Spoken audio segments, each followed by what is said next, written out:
आप सभी को जय मसीह की। पिता परमेश्वर खुदावन का मैं धन्यवाद करता हूँ, उसके नाम की महिमा करता हूँ कि खुदावन ने एक बार फिर आज अपनी हज़ूरी में, अपनी उपस्थिति में हम सबको लाया। इसके लिए मैं पिता परमेश्वर का धन्यवाद करता हूँ। आइए हम परमेश्वर की वचन में जाते हैं। शैतान का मन, मनुष्य का मन व परमेश्वर का मन, इसे हम अपने जीवन में कैसे जाने या इसे कैसे समझे। हमारे मन में किसका विचार है, इसे हम कैसे जानें। तो आइए हम इसके लिए एक वचन को देखते हैं। आप हमारे साथ में निकाल सकते मत्ती रचित सुसमाचार 4 अध्याय का एक आयत से देखते हैं हम। तब आत्मा यीशु को जंगल में ले गया ताकि इब्लिस से उसकी परीक्षा हो सके। वह 40 दिन और 40 रात निराहार रहा। तब उसे भूख लगी। तब परखने वाले ने पास आकर उससे ये कहा, यदि तू परमेश्वर का पुत्र है तो कह दे कि ये पत्थर रोटियां बन जाए। यीशु ने उत्तर दिया, लिखा है, मनुष्य केवल रोटी ही से नहीं परंतु एक वचन से जो परमेश्वर के मुख से निकलता है जीवित रहेगा। जब हम यीशु मसीह के बारे में देखते हैं कि यीशु मसीह जब परमेश्वर की आत्मा ने यीशु मसीह को जंगल में ले गया ताकि यीशु मसीह आत्मिक स्तर में और बढ़ता जाए, इसीलिए यीशु मसीह जंगल में 40 दिन तक उपवास रहा। उपवास रहने के बाद जब यीशु मसीह को भूख लगी तो शैतान जो है उस चीज़ को जानता है कि हमें किस चीज़ की आवश्यकता है।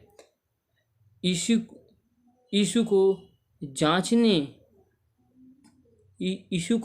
जांचने के लिए यीशु का मन संसार की बातों में रहता है कि आत्मिक बातों में रहता है। इसलिए यीशु की परीक्षा की गई। यीशु मसीह 40 दिन उपवास रहने पर उसको भूख लगी। जब हम परमेश्वर की पवित्र आत्मा में बढ़ते हैं तो हमें शरीर की अभिलाषा को मारना होता है और हमें शरीर की अभिलाषाओं में ही शैतान फंसाता है, क्योंकि हमारी ज़रूरतों को जानता है कि हमें क्या चीज़ की आवश्यकता है। वैसे ही शैतान ने यीशु मसीह की ज़रूरतों को, आवश्यकताओं को जाना कि यीशु मसीह जब उपवास रहा उसके बाद में उसको भूख लगी तो शैतान उसकी ज़रूरतों और आवश्यकताओं को जानता था। इसीलिए शैतान यीशु को परमेश्वर की वचन में फंसाता है। वैसे ही हमें भी शैतान हमारे मन में लालच देकर परमेश्वर की वचन से हमको फंसाता है, जिसे हम समझ नहीं सकते हैं, जिसे हम कई बार समझ नहीं पाते। और परमेश्वर जो हमें आशीष देना चाहता है वह हमें अवश्य देगा, क्योंकि परमेश्वर ने परीक्षा करके हमारे मन को जानना चाहता है कि हमारे मन में परमेश्वर के लिए क्या विचार है और हम परमेश्वर की आज्ञा में कितना रहते हैं और परमेश्वर की हजूरी में कितना आते हैं। परमेश्वर हमें इस चीज़ को सिखाने के लिए परमेश्वर हमारी परीक्षा करते हैं, लेकिन परमेश्वर कभी भी बुरी बातों के द्वारा हमारी परीक्षा नहीं करता। हालेलुया। तो आइए हम एक और वचन को देखते हैं, व्यवस्था विवरण 8 अध्याय का। हम इसमें देखते हैं 3:2 से देखते हैं, और स्मरण रख कि तेरा परमेश्वर यहोवा उन 40 वर्षों में तुझे सारे जंगल के मार्ग में से इसलिए ले आया कि वह तुझे नम्र बनाए और तेरी परीक्षा करके यह जान ले कि तेरे मन में क्या क्या है, और कि तू उसकी आज्ञा का पालन करेगा या नहीं।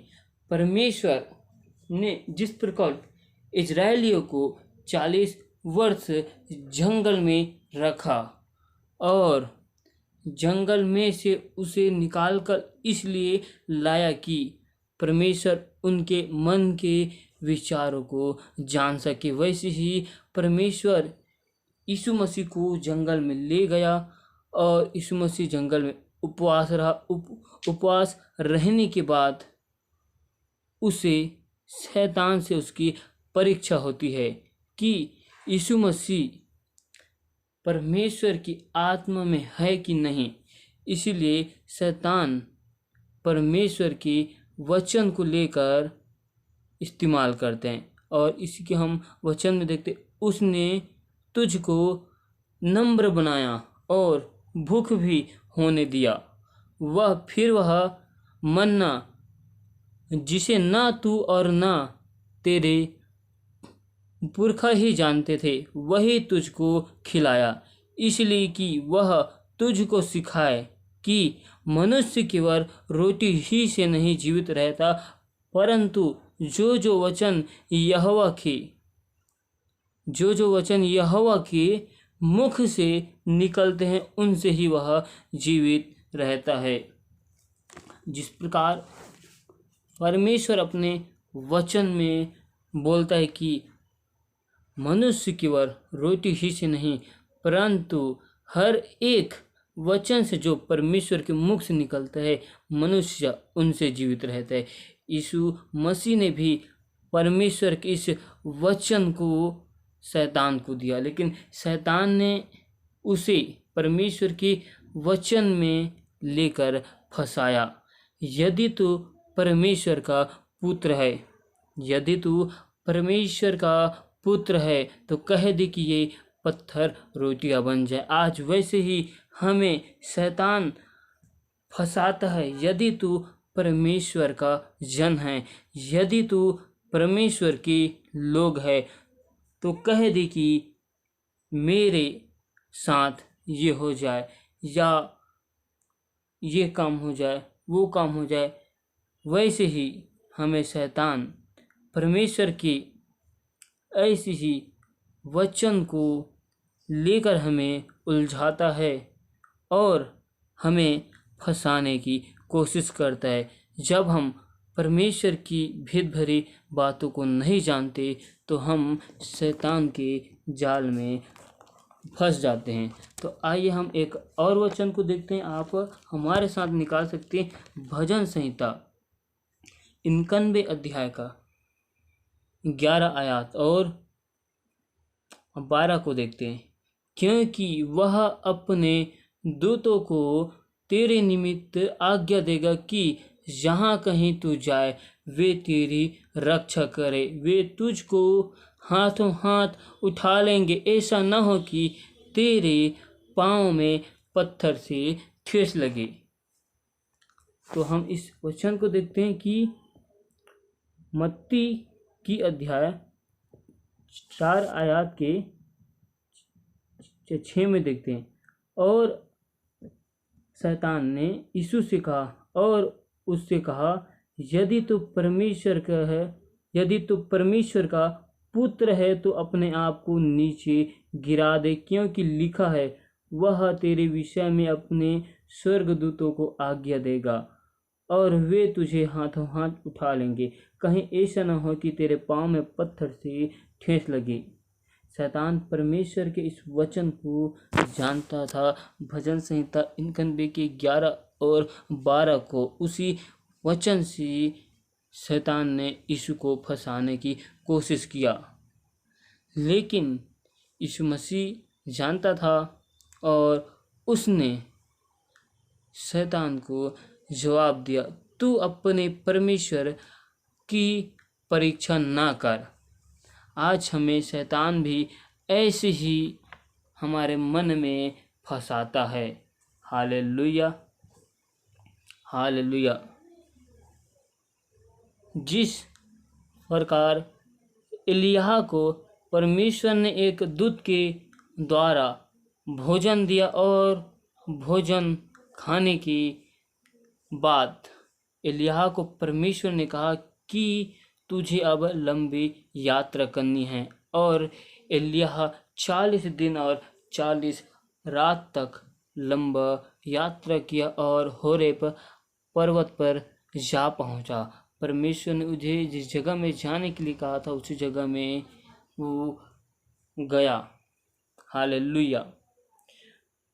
जिस प्रकार शैतान ने हव्वा को अपनी ही चतुराई के अनुसार परमेश्वर की वचन को लेकर ही हव्वा को बहकाया, फंसाया, वैसे ही शैतान हमें भी परमेश्वर की वचन को लेकर हमें फंसाते हैं। हालेलुया। हम ऐसे ही शैतान के विचारों में हम फंसते जाते हैं।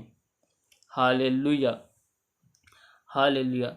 आज शैतान हमें डायरेक्ट सामने में आकर परमेश्वर की वचन से नहीं बहकाएगा, लेकिन हम बाइबल में यीशु मसीह के साथ देखते हैं तो शैतान यीशु के सामने आकर संसार की ऑफर देता है, लेकिन यीशु ने उस ऑफर को ठुकरा दिया। वैसे ही हमें भी शैतान किसी के माध्यम से हमारे जीवन में, परिवार में आता है और हमें ऑफर के द्वारा लालच को देता है और हम उस लालच में फंस जाते हैं। उस ऑफर को हम परमेश्वर की ओर से मिला है करके स्वीकार भी करते हैं, लेकिन उसमें एक शर्त होता है। वो शर्त केवल छोटा रहता है, छोटा सा झूठ बोलना पड़ता है। यही पहचान है कि जो हम पहचान जाते हैं कि ये ऑफर या आशीष परमेश्वर की ओर से हमें मिला है कि शैतान की ओर से मिला है। परमेश्वर ऑफर देता है या शैतान, इसे हम कैसे जानें? अब तक तो हम जानते हैं कि हमें मनुष्य ही ऑफर दिया जाता है, लेकिन ये ऑफर कौन सा है जो परमेश्वर या शैतान हमें देना चाहता है? परमेश्वर कभी भी ऑफर नहीं देता, परमेश्वर केवल आशीष को देता है। हमें शैतान नए नए स्कीम या ऑफर को जीवन में लाता है। जब हम समस्याओं में, मुसीबत में रहते हैं, उसी घड़ी शैतान हमारी ज़रूरत व आवश्यकताओं को जानता है और इसीलिए हमें हमारी समस्याओं के हिसाब से हमें ऑफर को देता है। परमेश्वर भी समस्या व मुसीबत को जानता है, लेकिन परमेश्वर समस्याओं में हमारे साथ रहता है और समस्याओं का सामना करने के लिए सिखाता है, ना कि समस्याओं से भाग जाना सिखाता है। हमारी निर्बलता में परमेश्वर का सामर्थ्य सिद्ध होता है और परमेश्वर समस्याओं में अपने वचन से मार्ग को निकालता है। Hallelujah, hallelujah, hallelujah. और शैतान हमें इन सब चीज़ों की द्वारा हमें फंसाता है और हम शैतान के विचार में फंसते जाते। शैतान हमें गुस्सा दिलाना, व्यभिचार करना, चोरी करना, गलत काम करना, ये सब चीज़ों को सिखाता है। इन सब चीज़ों को परमेश्वर हमें नहीं सिखाता। हम इससे जान जाते हैं कि ये विचार शैतान का विचार है या परमेश्वर का विचार। हमने अभी जो देखा ये शैतान का विचार है और हमारे मन में भी विचार आता है। मनुष्य के मन में जो विचार और मन में जो कुछ रहता है वो संसार की अभिलाषाओं से होकर रहता है। हम अपने ही अभिलाषाओं में, संसार की बातों के कारण, संसार की चिंताओं के कारण, और हम अपनी योजना को बनाते हैं, चाहे योजना कैसी भी हो, और इसी योजना में शैतान भी हमारे मन में अपनी योजना को डालता है और हम शैतान व अपनी योजना में फंस जाते हैं।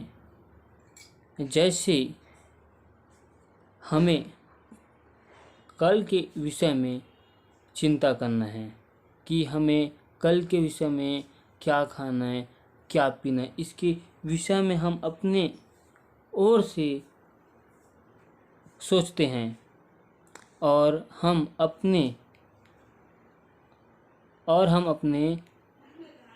मार्ग की भी चिंता करते हैं। ये हमारी चिंता है। लेकिन भजन संहिता 33 की 5 में लिखा है, अपने मार्ग की चिंता यहोवा पर छोड़ और उस पर भरोसा रख, वही पूरा करेगा। जब परमेश्वर आकाश के पक्षियों को खाना खिला सकता है तो हमें क्यों नहीं खिलाएगा।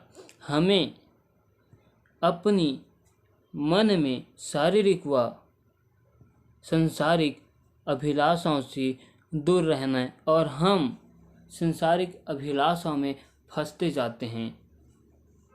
हम कई बार योजना तो बनाते हैं, लेकिन जब एक योजना सफल नहीं होता तो हम और योजना बनाते हैं। ऐसे हम बहुत सारी योजना को बनाते हैं और उन सब योजना में जो सबसे अच्छा लगता है हम उस योजना का चुनाव करते हैं और हम अपनी ही योजना जो बनाए रहते हैं उसमें फंस जाते हैं। और इसी बीच में शैतान का भी योजना हमारे योजना से मिल जाता है।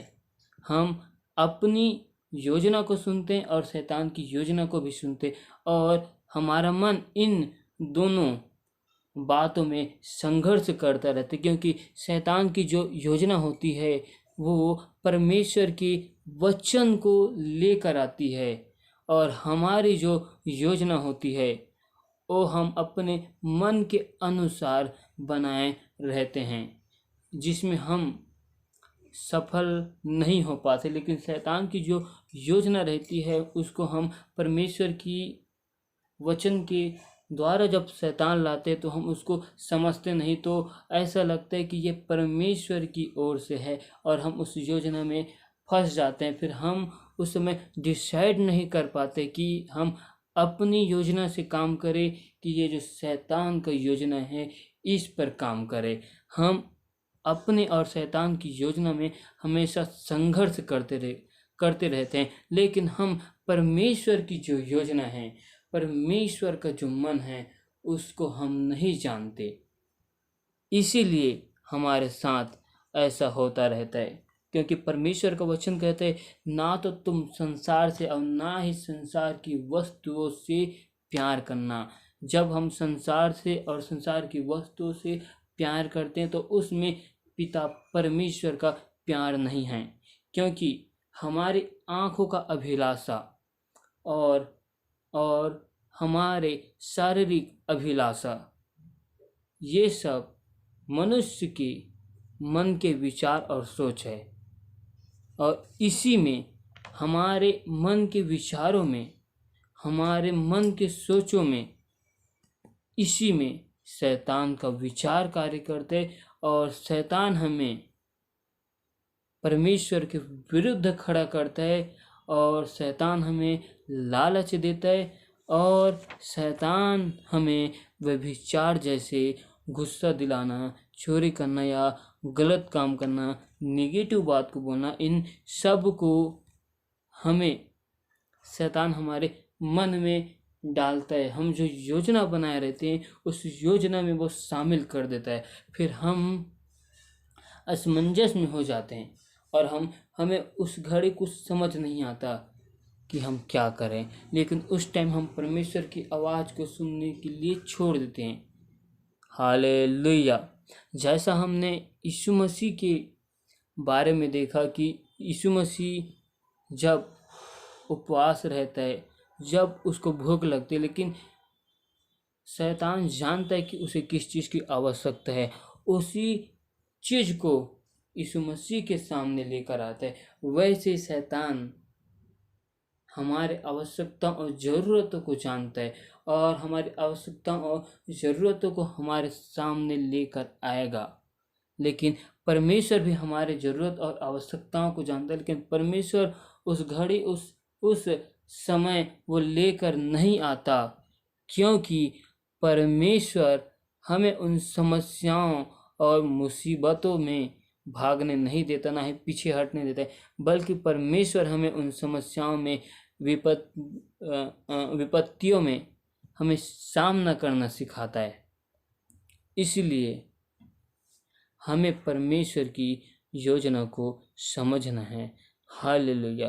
पिता परमेश्वर आप सभी को इस वचन से बहुतायत की आशीष दे। आमीन।